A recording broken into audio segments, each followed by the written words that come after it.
In late 1943, a young German intelligence analyst named Klaus Weber intercepts a series of Allied messages that seem meaningless: random coordinates, false names, and impossible dates. While his superiors dismiss them as decoys, Klaus becomes obsessed with finding the pattern. As he digs deeper, piecing together fragments from intercepted communications, he begins to see something his commanders refuse to believe. The Allies are planning something massive. Racing against time and bureaucracy, Klaus tries desperately to convince his superiors that Germany is about to face a turning point. But by the time anyone listens, the evidence of what's coming is undeniable, and it's far too late to stop it. A story of one man's desperate attempt to change the course of history and the tragic realization that some truths arrive only when they can no longer be prevented. Approximate duration: 60 minutes. Chapter 1. The Meaningless Messages. Klaus Weber was 28 years old in the autumn of 1943, and he was exhausted. Not physically, though the long hours certainly took their toll, but mentally. Exhausted from seeing patterns that others dismissed. Exhausted from being right when everyone wanted him to be wrong. Exhausted from watching his country march steadily toward a cliff while convinced it was walking on solid ground. He sat in the cramped, smoke-filled office of the Funkabwehr, the German radio intelligence service, in a nondescript building in Berlin.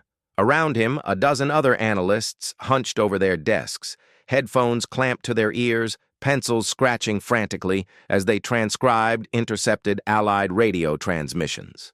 Klaus had been doing this work for 2 years now, ever since his skills as a mathematician and linguist had saved him from the Eastern Front. While his former classmates died in the frozen hell of Stalingrad, Klaus sat in relative safety, listening to the enemy's secrets, or trying to. The problem was that lately, the secrets made no sense. "Weber!" barked Hauptmann Friedrich Schneider, Klaus's immediate superior, a career officer with a face like weathered leather and a personality to match. "Status report on the British transmissions from last night." Klaus looked up from the pile of transcripts covering his desk. "Still analyzing, Herr Hauptmann. The patterns are unusual." "Unusual how?" "They reference locations that don't exist, coordinates that point to empty ocean, personnel names that don't match any known Allied officers, and dates—" Klaus paused, choosing his words carefully. "Dates that have already passed or haven't happened yet." Schneider grunted dismissively. "Obviously decoy traffic. The British are getting better at their deception protocols. Don't waste time on it. Focus on the Russian intercepts. Those actually tell us something. With respect, Herr Hauptmann, I don't think these are simple decoys. There's a structure to them, a pattern beneath the noise. Your job is to transcribe and translate, not to theorize," Schneider snapped. "We have cryptanalysts for pattern recognition. Leave the thinking to them." Klaus bit back his response. He'd learned over the past 2 years that arguing with Schneider was pointless. The man had been a signals officer in the First World War and believed he'd seen everything there was to see. The possibility that a 28-year-old former university instructor might notice something he'd missed was inconceivable to him. "Yes, Herr Hauptmann," Klaus said quietly, returning to his work. But he didn't stop thinking about those messages. That evening, after most of the office had emptied out, Klaus remained at his desk. He spread out the transcripts from the past 2 weeks, all the meaningless messages that Schneider had ordered filed away and forgotten. His colleague, Ernst Hoffmann, a thin man with thick glasses who'd been an insurance actuary before the war, paused on his way out. "Still here, Klaus? Your dedication is admirable, but Schneider won't give you a medal for working overtime." "I'm not looking for medals," Klaus replied without looking up. "Just answers." Ernst peered over his shoulder at the scattered papers. "Still chasing ghosts in the British noise traffic?" "They're not ghosts. Look here." Klaus pointed to a series of messages. "This transmission from October 12th references Operation Fortitude. That's not a real operation name. We'd have intelligence on it if it were, but it appears 17 times across different transmissions from different units. So the British are coordinating their decoy efforts. That's not surprising. But why use the same operation name across supposedly unrelated decoy messages? Wouldn't that defeat the purpose of a decoy?" Ernst shrugged. "Maybe they're not as clever as we think, Or maybe it's just random coincidence. I don't believe in coincidence, not at this scale. Klaus pulled out another sheet. And look at these coordinates. They all cluster around the Pas-de-Calais region in France. Message after message, different frequencies, different times, but always returning to that area. Pas-de-Calais is the obvious invasion point, Ernst pointed out. Shortest distance from Britain to France. Everyone knows when the Allies finally invade, that's where they'll come. So naturally, their planning communications reference it. Exactly. It's too obvious. Which is why I think... Klaus stopped himself, suddenly uncertain. Think what? Klaus took a deep breath. What if these decoy messages are actually meant to be intercepted? What if the Allies want us to focus on Pas-de-Calais precisely because they're planning to invade somewhere else? Ernst stared at him for a long moment, then laughed. Not mockingly, but with genuine amusement. Klaus, that's rather paranoid, don't you think? You're suggesting the British are smart enough to create an elaborate fake intelligence operation, but also dumb enough to leave obvious patterns we can detect? Unless they're counting on us to dismiss those patterns as too obvious, Klaus insisted. It's a double bluff. They know we'll intercept messages. They know we'll see the Pas-de-Calais references. And they're counting on us to either believe them or to think they're simple decoys and ignore them entirely. Ernst put a hand on Klaus's shoulder. My friend, you're overthinking this. The British send decoy traffic. We recognize it as decoy traffic. Everyone does their job and goes home. Don't make it more complicated than it is. After Ernst left, Klaus sat alone in the dim office, surrounded by papers that everyone else thought meant nothing. Maybe they were right. Maybe he was seeing patterns where none existed, connecting dots that were just random noise. But deep in his gut, refined by 2 years of listening to the enemy's communications, he knew there was something here, something important that everyone was missing. He began to organize the transcripts differently. Instead of by date or frequency, he sorted them by content. All messages mentioning specific locations in one pile, all messages with personnel names in another, all messages with operational code words in a third. Hours passed. The building grew silent except for the distant hum of radio equipment in the monitoring room. Klaus's eyes burned with fatigue, but he kept working, driven by a compulsion he couldn't name. And then, around midnight, he saw it. It wasn't obvious. It wasn't even a clear pattern. But when he laid out all the location references in chronological order, something emerged. The coordinates were meaningless individually, pointing to empty fields, sections of ocean, or non-existent towns. But when connected in sequence, they formed a rough outline, a coastline. Klaus's hands trembled as he pulled out a map of France and began marking the points. One by one, the coordinates created a shape. Not Pas-de-Calais, not even close. Normandy. My God, Klaus whispered to the empty room. He spent the next 3 hours cross-referencing every other piece of information. The fake personnel names, when their letters were rearranged, spelled out place names, all in Normandy. The impossible dates, when treated as numerical codes, corresponded to tide tables and moon phases for late spring 1944. The Allies weren't planning to invade at Pas-de-Calais. They were planning to invade in Normandy, probably in May or June of next year. And everything pointing to Pas-de-Calais was an elaborate deception to pull German forces away from the real target. Klaus knew this would sound insane when he presented it. He also knew he had to try. The next morning, exhausted but energized by his discovery, Klaus compiled everything into a detailed report. He included the transcripts, his analysis, the maps with the decoded coordinates, and a clear conclusion. The Allies were planning a major invasion of Normandy, not Pas-de-Calais, and all intelligence suggesting otherwise was deliberate deception. He placed the report on Hauptmann Schneider's desk before the morning briefing. 2 hours later, Schneider called him into his office.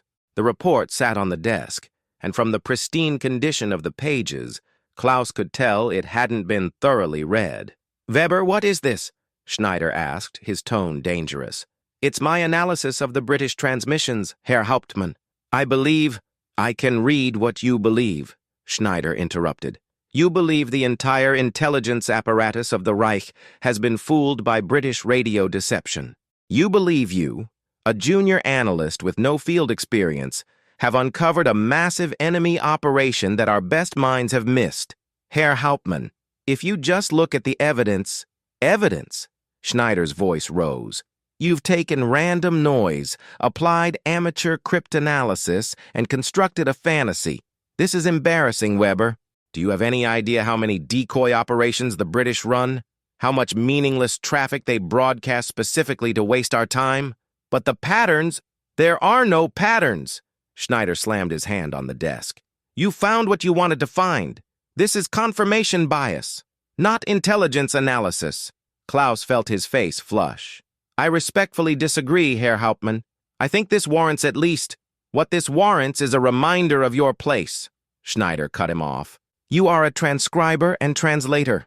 You are not an intelligence analyst. You are not a strategist. You do not make assessments about Allied intentions. Is that clear? Yes, Herr Hauptmann. Your job is to process intercepts and pass them up the chain. The actual analysis is done by people with training and experience. People who understand that the British would never be stupid enough to leak their actual invasion plans through radio traffic, no matter how cleverly disguised. Klaus said nothing. There was nothing to say. Dismissed. And Weber, no more creative interpretations. Stick to your assigned tasks. Klaus returned to his desk, his report now in Schneider's wastebasket, his discovery dismissed as the paranoid fantasy of an overworked analyst. But he didn't stop believing he was right. Over the following weeks, Klaus continued to monitor the intercepts in secret, looking for anything that might confirm or refute his theory. The messages continued. More fake operations, more impossible coordinates, more references to Pas de Calais.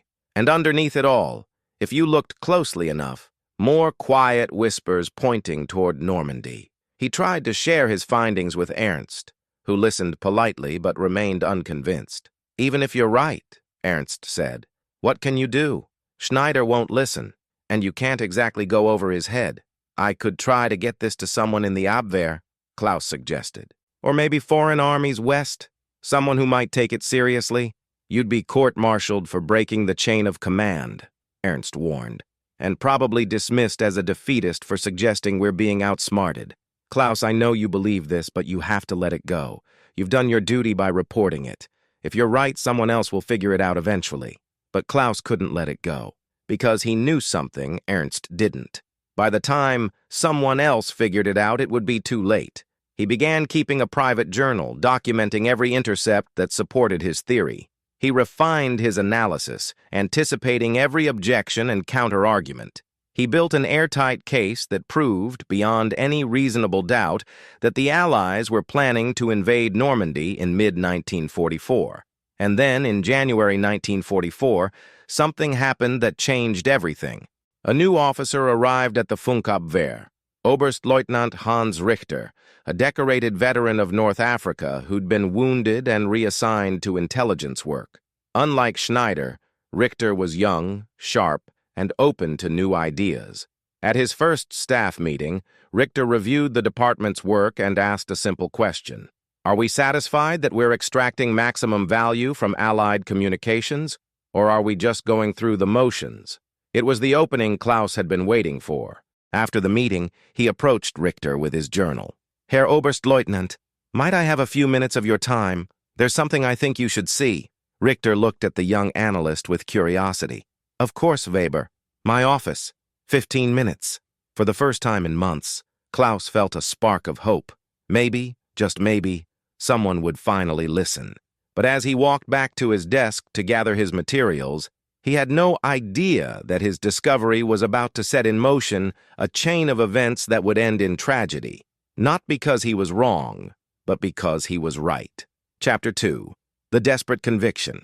Oberstleutnant Hans Richter's office was spare and functional, like the man himself. Unlike Schneider's space, cluttered with old military paraphernalia and photographs from the Great War, Richter's walls were bare, except for a single map of Europe marked with the current front lines. He sat behind his desk, hands folded, as Klaus spread out his evidence. Months of transcripts, charts showing coordinate patterns, frequency analyses, and the master map with all the decoded locations pointing to Normandy. Talk me through it, Richter said simply. From the beginning. Klaus took a deep breath and began. He explained how he'd first noticed the anomalies in the British transmissions, how Schneider had dismissed them as obvious decoys, how he'd spent months secretly analyzing the patterns on his own time.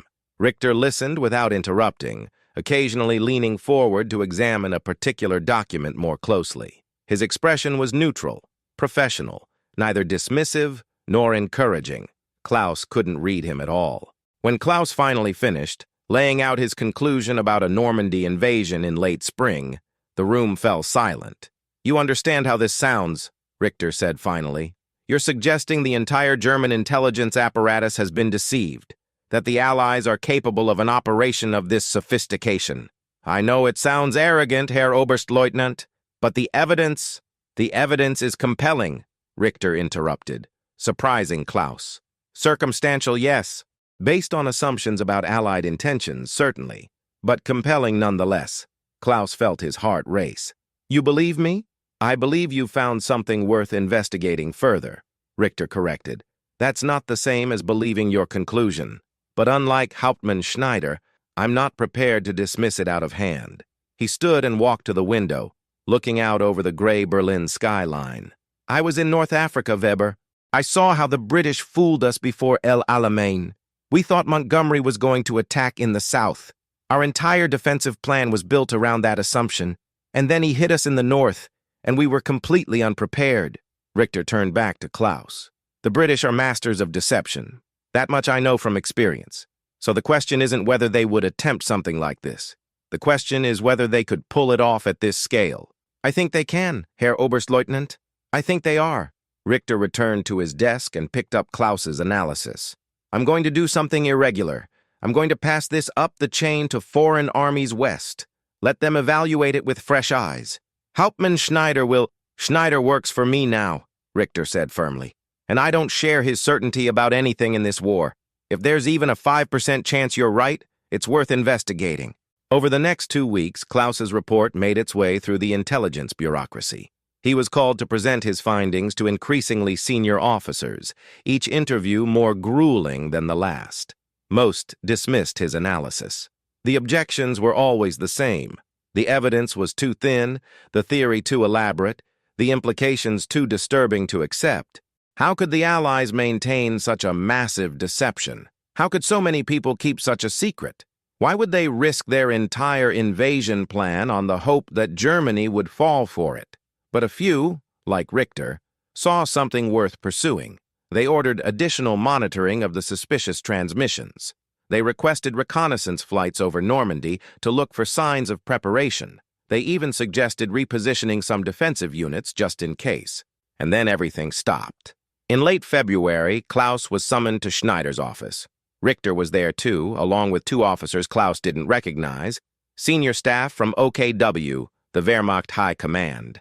Weber, one of them began, his tone formal and cold. Your analysis has been reviewed at the highest levels. It has been determined that your conclusions are unfounded and potentially harmful to operational planning. Klaus felt the floor drop out from under him. But Herr Oberst, the evidence, the officer continued, consists of random radio intercepts that you have selectively interpreted to support a predetermined conclusion. This is not intelligence analysis. It is fantasy. But the patterns... Enough! Schneider cut in, his face red. I told you this was nonsense from the beginning. Now you've wasted the time of senior command with your theories. Richter spoke up, his voice measured but firm. With respect, there are aspects of Weber's analysis that deserve further. Oberstleutnant Richter, the senior officer interrupted. You are new to intelligence work. You may not understand how deception operations function. The British are broadcasting exactly what they want us to hear. If Weber has discovered something, it's because they intended for someone to discover it. This is textbook misdirection. But what if it's not? Klaus burst out, no longer caring about protocol. What if I'm right? What if in 4 months the Allies land in Normandy and we have all our forces in the wrong place? What then? The room went silent. The senior officer's expression hardened. Weber, you are to cease all analysis of these transmissions immediately. You will return to routine transcription duties. You will not discuss this theory with anyone inside or outside this department. Is that clear? Yes, Herr Oberst. Furthermore, you will be monitored to ensure compliance. Any further insubordination will result in immediate transfer to a combat unit. Do I make myself clear? Yes, Herr Oberst. After they left, Richter pulled Klaus aside. I'm sorry, he said quietly. I tried, but this goes higher than I thought. There are political considerations. Political considerations? Klaus couldn't keep the bitterness from his voice. We're talking about the fate of the Reich, and there are political considerations. The Führer has been very clear about where he expects the invasion to come. The fortifications at Pas-de-Calais are his priority. To suggest the enemy might land elsewhere, Richter trailed off meaningfully. Klaus understood. To say Hitler might be wrong was a career-ending move at best, a life-ending one at worst. No one wanted to be the person who contradicted the Führer's strategic genius. So we just wait, hope I'm wrong? We prepare for what we're ordered to prepare for, Richter said. That's all any of us can do. But Klaus couldn't accept that, not when he knew what was coming. Over the next 3 months, he watched helplessly as the Reich poured resources into fortifying Pas-de-Calais. The Atlantic Wall grew stronger there while remaining comparatively weak in Normandy. Elite panzer divisions were positioned to counter an invasion in the north, far from where Klaus knew they would actually be needed. He continued his transcription duties, saying nothing, following orders. But every night, he went home to his small apartment and updated his private journal, documenting every new piece of evidence that confirmed his theory. The intercepts continued. More fake operations at Pas-de-Calais, more impossible coordinates. And underneath, if you knew where to look, more whispers of Normandy. In April, the intercepts mentioned a code word repeatedly, Neptune. Klaus looked it up in previous transcripts and found it had been used in connection with beach landing exercises. His heart sank. Neptune was the operational name for the naval component of the invasion. They were getting close. In May, the frequency and urgency of the intercepts increased. Klaus could sense something building, like static electricity before a storm. Every instinct screamed that it was about to happen. On June 1st, he couldn't take it anymore. He requested a meeting with Richter. Herr Oberstleutnant, I know I was ordered not to discuss this, but please listen. The intercepts over the past week. There's been a dramatic increase in traffic. Weather reports for the Normandy coast. Tide tables. The code word Neptune is being used constantly now. It's happening soon. Maybe within days. Richter looked pained. Klaus, I can't help you. I've been explicitly ordered not to pursue this. If I bring it up again, I'll be relieved of duty. But people will die. Klaus's voice rose. Our soldiers will be in the wrong positions, facing the wrong direction when the Allies come ashore. Thousands will die because we refuse to believe. Lower your voice, Richter hissed, glancing at the door. Do you want to be arrested for defeatism? Klaus took a shaky breath. What do you want me to do? Just sit here and watch it happen? Yes, Richter said sadly. That's exactly what you have to do. Because if you're wrong, you'll be shot for spreading panic. And if you're right, he paused. If you're right, you'll be shot for being right at the wrong time. There's no winning here, Klaus. Let it go. Klaus left Richter's office in a daze. He walked through the building, past his fellow analysts, who were still dutifully transcribing intercepts, past Schneider, who shot him a suspicious glare, past all the machinery of an intelligence service that had stopped listening. That night, unable to sleep, Klaus sat at his desk and wrote a final entry in his journal. June 1st, 1944. I am certain now. The invasion will come within days, possibly within the week. It will be in Normandy, likely at dawn during high tide. The weather will break just enough to allow it, and we will be unprepared. I have done everything I can. I have presented evidence, made my case, pleaded with anyone who would listen. I have been ignored, dismissed, and threatened. And now I can only wait for the proof that will come too late to matter. History will not record my warnings. It will only record our defeat. And I will know for the rest of my life that I saw it coming and could not make anyone believe. 3 days later, on June 4th, Klaus intercepted a message that made his blood run cold. It was heavily encoded, but one word came through clearly. Postponed. Something had been delayed. Klaus checked the weather reports. Storms in the English Channel, rough seas, high winds. Of course, the invasion had been scheduled and then pushed back due to weather, which meant it was imminent. As soon as the weather cleared, he couldn't stay silent any longer. Protocol be damned. Orders be damned. He had to try one more time. Klaus compiled every intercept from the past week, highlighted the key phrases, and on the morning of June 5th, he walked directly to the office of Oberst Werner von Hoffmann, the senior intelligence officer for the entire Funkabwehr. He bypassed secretaries, ignored protests, and burst into von Hoffmann's office during a meeting with other senior staff. Herr Oberst, please, you have to listen. The invasion is happening. Tonight or tomorrow morning. In Normandy. I have proof. Weber. Schneider's voice came from behind him. He must have followed Klaus up. Get out of here immediately. You're disrupting. Let him speak, von Hoffmann said calmly, studying Klaus with interest. Though this better be important, young man. Klaus laid out his evidence with desperate speed. The patterns in the intercepts. The code word, Neptune. The postponement due to weather. The increased traffic over the past 72 hours. Everything pointed to an invasion in Normandy within the next 24 hours. Von Hoffmann listened patiently, examining the documents Klaus had brought. When Klaus finished, breathless and shaking, the Oberst leaned back in his chair. Weber, I've read your previous analysis. It's creative, I'll grant you that, but it's also based entirely on circumstantial evidence and speculation. Herr Oberst, please. However, von Hoffmann continued, your passion is admirable, and your track record as an analyst has been good, so I'll make you a deal. I will pass your warning up the chain one more time with my personal recommendation that it be taken seriously. But if you're wrong, if nothing happens in Normandy in the next 48 hours, you will be transferred immediately to a punishment battalion. Agreed? Klaus didn't hesitate. Agreed. Very well. Dismissed. Klaus stumbled out of the office, exhausted and terrified. He'd done it. He'd gotten through. Von Hoffmann would pass the warning up, and maybe, just maybe, someone would listen. He would never know that von Hoffmann did keep his word. The warning was passed to Field Marshal von Rundstedt's headquarters that afternoon. It was noted, filed, and given the same consideration as dozens of other intelligence reports received that day, which is to say, almost none, because by then everyone knew the invasion would come at Pas de Calais. It was obvious. Hitler had said so. The fortifications had been built there. The strategy was set. And one junior analyst's desperate warning, no matter how accurate, could not overturn months of planning and years of assumptions. Klaus spent the night of June 5th at his apartment, unable to eat or sleep. He sat by his radio, listening to the weather reports.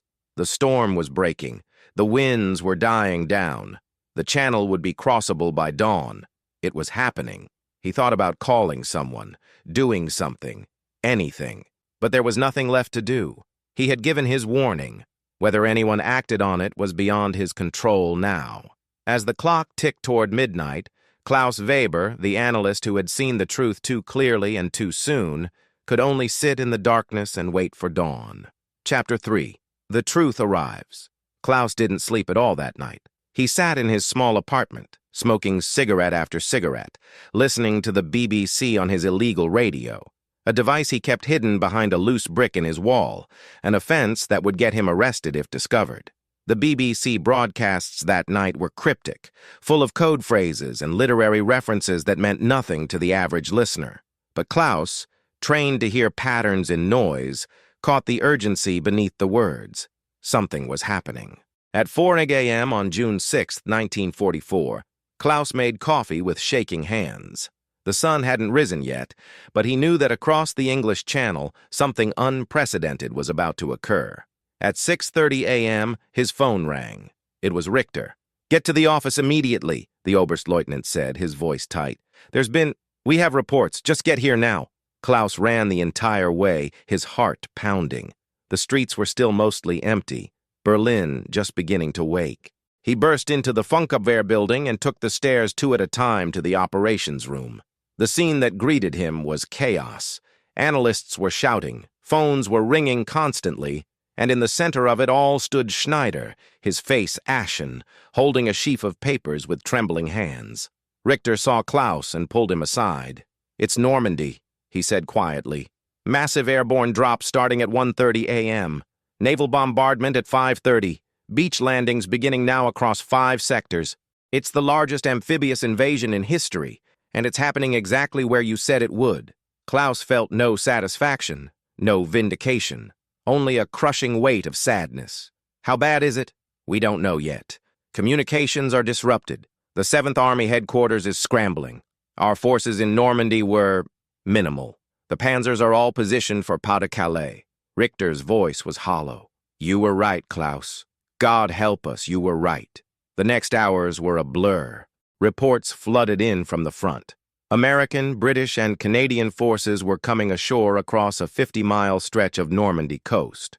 The Atlantic Wall defenses there, undermanned and underfortified compared to Pas-de-Calais, were putting up resistance but were being steadily overwhelmed. The Wehrmacht's response was confused and delayed. The panzer divisions that might have thrown the invasion back into the sea were too far away, and Hitler, who had stayed up late and was sleeping, couldn't be woken to authorize their movement. Hours ticked by while the Allies consolidated their beachheads. By mid-morning, von Hoffmann called Klaus into his office. Schneider was already there, looking like he'd aged 10 years overnight. "Weber," von Hoffmann said wearily, "it seems you were correct. I want you to know that I did pass your warning up the chain yesterday afternoon. It reached von Rundstedt's headquarters by 1800 hours. "What did they do with it?" Klaus asked. "It was considered, but ultimately set aside as one analyst's opinion against the collective judgment of the entire intelligence apparatus." Von Hoffmann rubbed his eyes. "We have been catastrophically wrong, Weber, and you have been catastrophically right. I'm not sure which is worse for you. What happens now?" "Now?" Von Hoffmann laughed bitterly. "Now we try to save what we can. The Führer is convinced this is a diversion, that the real invasion will still come at Pas-de-Calais. He's ordering the panzers to stay in position." Klaus felt sick. "But Herr Oberst, the Allies are already ashore. If we don't counterattack immediately—" "I know," von Hoffmann snapped. Then more quietly, "I know. But those decisions are above our level. Far above." Schneider, who had been silent until now, finally spoke. His voice was barely a whisper. "I should have listened.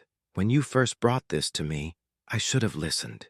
Klaus looked at his former tormentor and felt only pity. Schneider wasn't a bad man, just a rigid one, trapped in assumptions he couldn't question, like so many others. "It wouldn't have mattered," Klaus said softly. "Even if you'd believed me, we were already too late. The Allies have been planning this for years.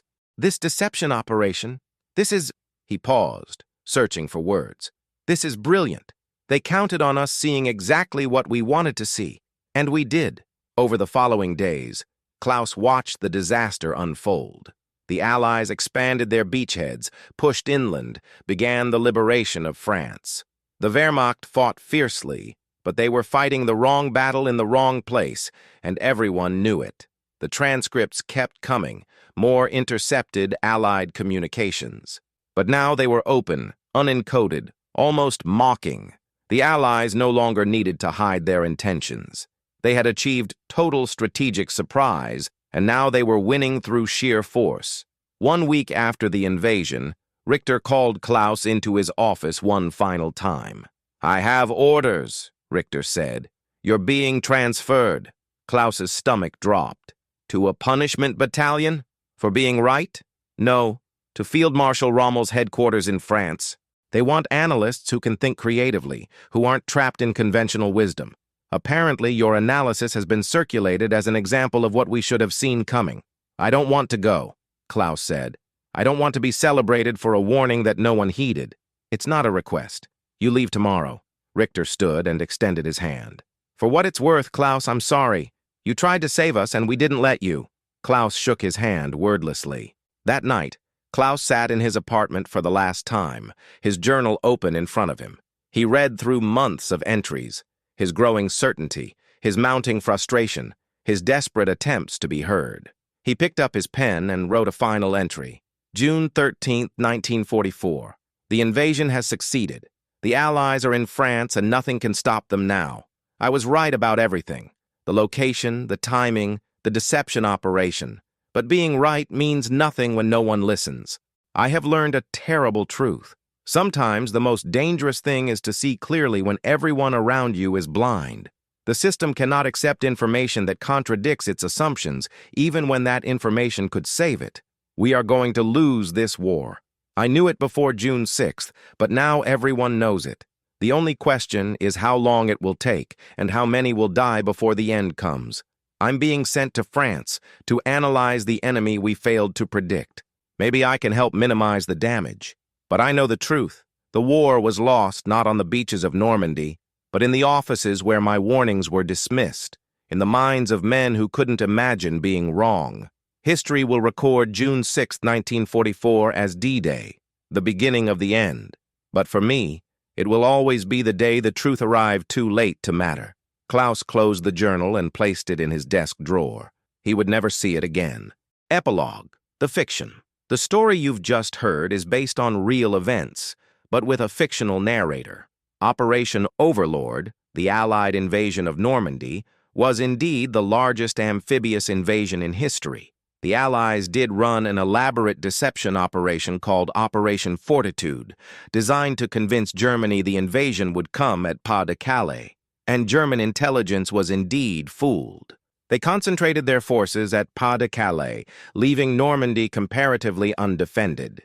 Even after the landings began, Hitler believed for weeks that Normandy was a diversion and the real invasion was still coming. But Klaus Weber is fictional. We have no record of any single German analyst who figured out the deception and tried desperately to warn his superiors. The truth is more complex and more tragic. Multiple German intelligence officers raised concerns about Normandy. Some noted the deception indicators. A few even recommended strengthening defenses there. But none could overcome the institutional momentum, the political pressures, and the Führer's absolute conviction that he knew better than his intelligence services. The real lesson of June 6, 1944 isn't about one man being right. It's about how organizations fail when they become unable to question their assumptions, when telling uncomfortable truths becomes dangerous, when being wrong collectively feels safer than being right alone. Klaus Weber represents all the voices throughout history who saw disaster coming and couldn't make anyone listen, not because their evidence was weak, but because the evidence contradicted what people wanted to believe. The invasion of Normandy succeeded not just because of Allied bravery and planning, but because the Germans had trapped themselves in a web of wishful thinking, confirmation bias, and rigid hierarchy that made it impossible to adapt when reality didn't match expectations. Today, the beaches of Normandy are peaceful, marked by memorials to those who fought and died there. The Atlantic Wall fortifications still stand in places, silent testimony to defenses that faced the wrong direction.